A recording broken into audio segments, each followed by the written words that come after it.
गोटे यात्रीवाही बस दुर्घटनाग्रस्त हेबारु सेही बस भितरे जे अभिनव ढंगरे गो चालाण हेउथिला ताहार पर्दाफाश करिछि पुलिस।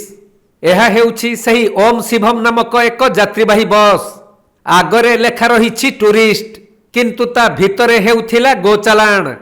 बस भितर पटे कौनसी सीट नथिबा बेले सुंदर भावे सजा जाइथिला एवं अनेक गाई बांधिबा पई पघा एवं रसी पड़िथिबारु बसटी रे गो चालाण हेउथबा पुलिस जानिबाकू पाइछि।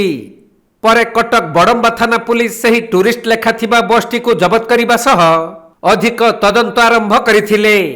तेबे बस रो कागजपत्र जनक नामरे थिले भी प्रकृत पक्षे उक्त बसटी अन्य एक मालिकाना रे थिबा प्राथमिक तदंतरु बड़म्बा पुलिस जानिबाकू पाइछि।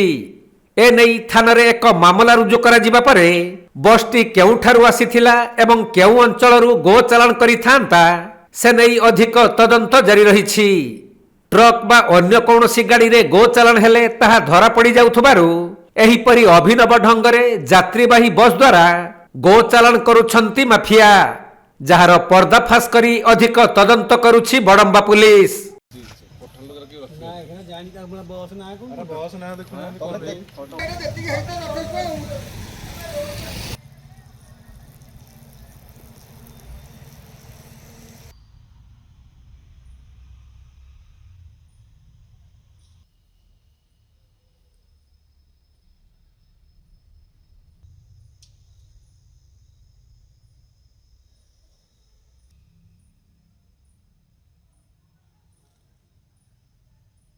कटक जिला प्रतिनिधि राजेश कुमार साहू रिपोर्ट, कोणार्क लाइव।